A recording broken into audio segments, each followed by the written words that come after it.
most of the time when there are things that are bothering you, so let's say you have those 10 things and one of them is going well and 9 of them are not, and as you focus on any of those 9, you use those as your excuse to create a grid that doesn't line up with this one, that doesn't allow the flow from the vortex in, that doesn't allow the grid to fill in with what you're wanting. But if you focus upon the one thing that feels good, even if you have to go general to do it, as you focus upon that one, now you create what kind of a grid? And when you create that kind of a grid, then you get movement on the other 9.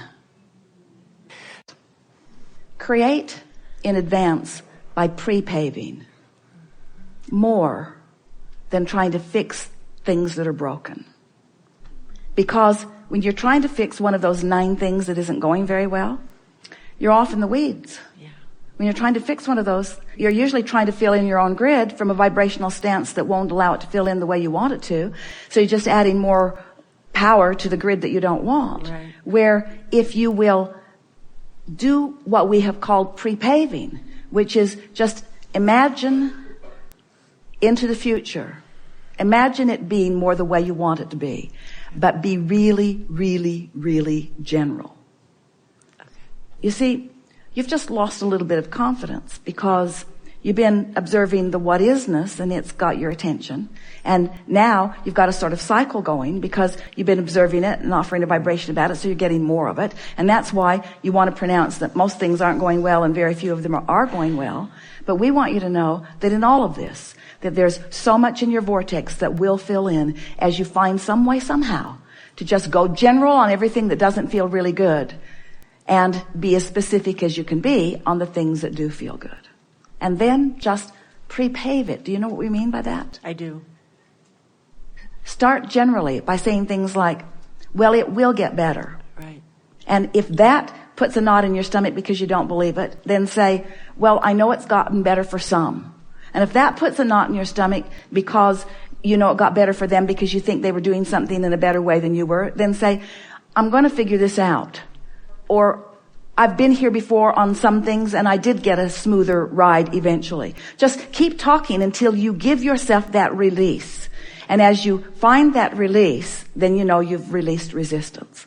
But when we say we would pre-pave it, now that's the work that we're encouraging you to do when you're aware that you've got some resistance that you want to let go of. If we were standing in your physical shoes, we'd put ourselves in bed at night and we would say, I'm not going to think about this. I don't have to think about this. I'm just going to get a good night's sleep. And then do your best to sleep. And when you awaken in the morning, sit for 15 minutes with the intention of just quieting your mind. And say to yourself, this is my process where I don't think of anything. And if I think of anything, I'll just breathe it away. But I'm not wanting to think of anything. This is my process where I'm just not going to think of anything. I'm just going to focus on my breathing. For 15 minutes, no big deal. I'm just going to relax. This is the beginning of my grid work. I'm just going to relax. I don't have to make anything happen. Everything's in the vortex. It's flowing to me in perfect order. I'm just working on my grid. This is the best I can do right here, right now. It's the best thing that I can do. And in doing this, I'm pre-paving for future experience. Now, what's going to happen as soon as the first day that you do that, go to bed that night and wake up the next morning and sit to meditate and get into that quiet general place, the first day that you do that, your grid will fill in with something that you will associate with that small work that you've done. And your confidence will come right back. And as the grid fills in, what's going to happen is it's going to be perfect in this sense. It's not going to be more specific than you're allowing. But it might not be as specific as you think you want it to be. Did you hear that? It will never be more specific than you're allowing because the law of attraction won't allow that. So it won't be more specific than you're allowing, and it might not be as specific as you want it to be. But that's where you start doing your work. You don't go there. You don't try to fill it in. You don't try to hammer it into place. You don't try to wrestle it to the ground. You just say, hey, I did my work. This is all I need to do on this right now. Nothing more for me to do. Nothing more for me to do. I left it in the perfect place. And as the grid fills in with more specifics, then you can revel in that, you see. Okay. And before you know it, all 9 of those subjects, or however many of them they are, you'll have that little experience with them, and you'll just incrementally move every one of them to new and improved place, to new and improved place, until the manifestations will be so obvious that you will know for sure you've got the hang of this.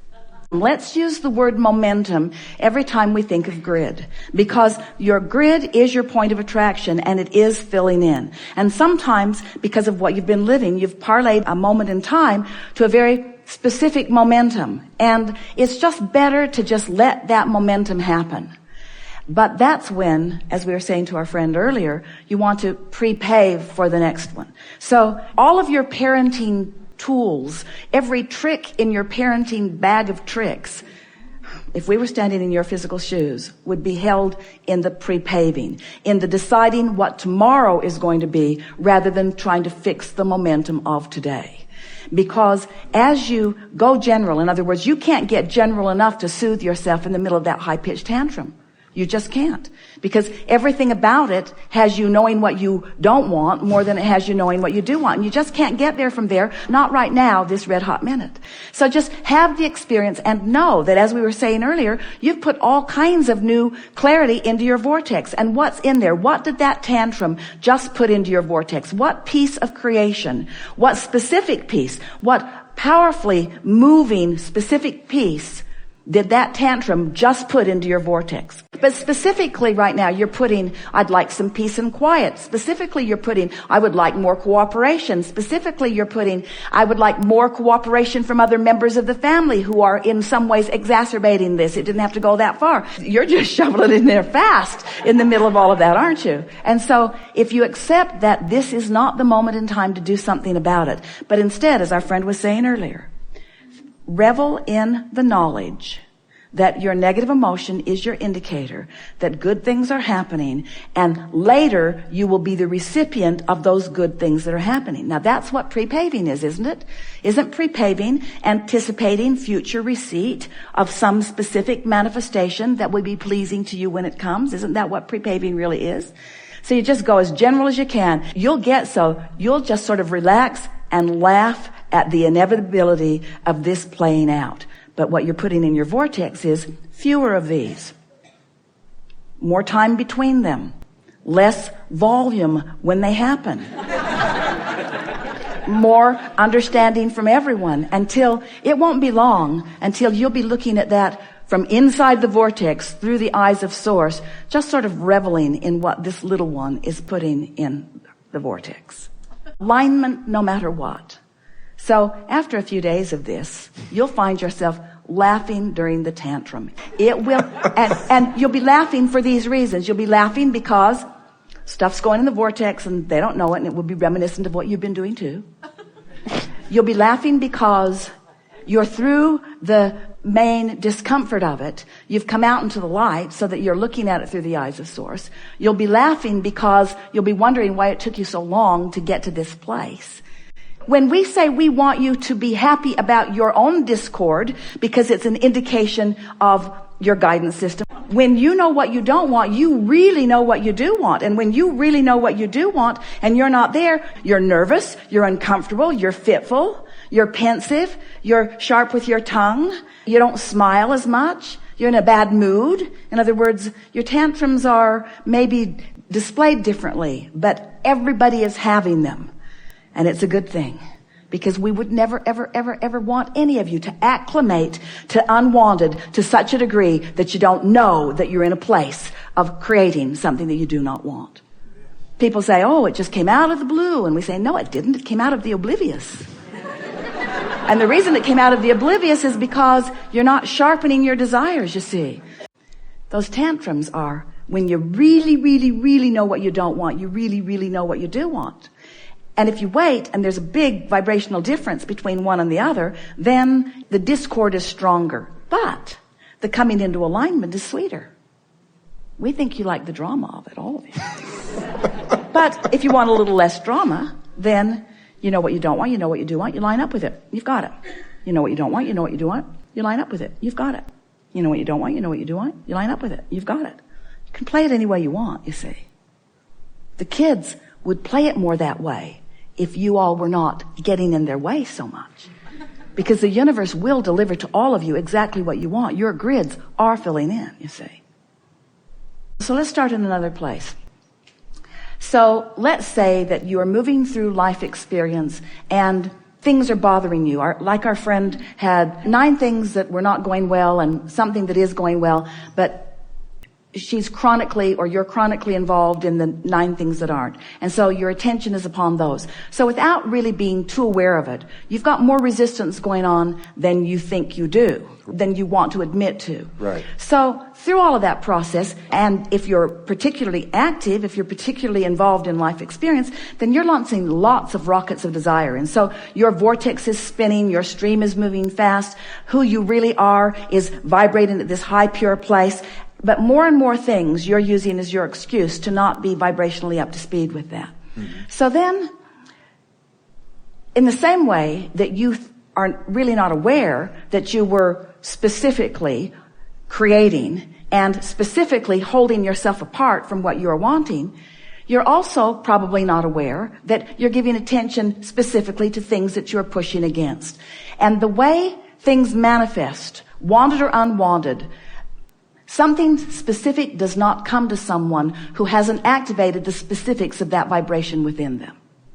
That's just the powerful, clear, law-based statement that we must make. And what we really want you to hear is that nothing ever happens that is a vibrational mismatch to what's going on. So the discordant part of it is a misunderstanding of what really was going on vibrationally. Let's start in this place. Sometimes you don't really know that you want something until you really know that you don't want something. Oh, yeah.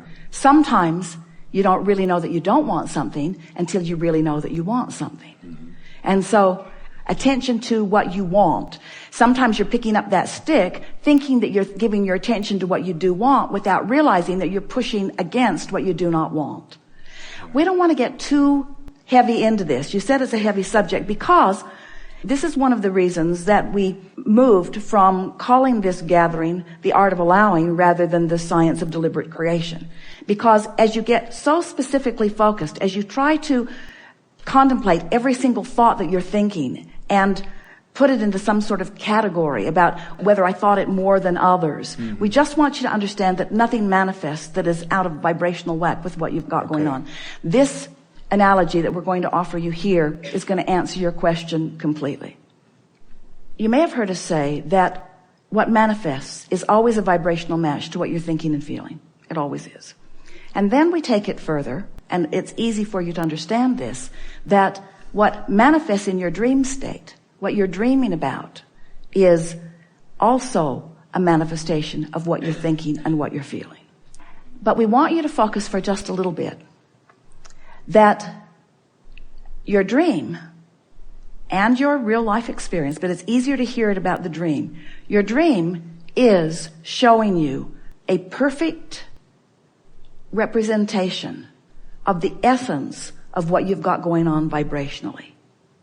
But the details fill in with what you've been thinking about recently.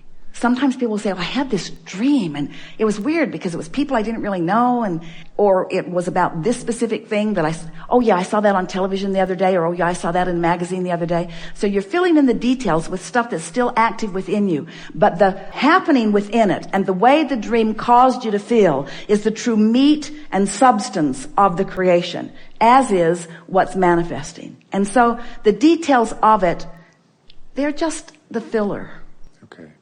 I say. It's sort of like the plot to the movie is the plot. Right. And then they put all that other stuff in just to make you feel like you got your money's worth with all the action scenes. If you are standing in your humanness and you are looking at where you think non-physical is and trying to contemplate what's going on there, that's not graspable, because you, from where you are standing, can't achieve a vibrational frequency to put you out there where you think out there is. Exactly. Yeah. But when you are in your now, focused upon something that's happening right here and now, and you are feeling vitality and enthusiasm and love, you're grasping what non-physical is focused upon. Okay. Esther said to Jerry, she's visiting with him from time to time, she said to him, I think about you all the time. And he said, how do you know it's you thinking about me and not me thinking about you? But this, I've but heard this. stay there with that for just a little bit, because you're trying to separate what's non-physical from you rather than understanding that it's integrating with you. It's integrating with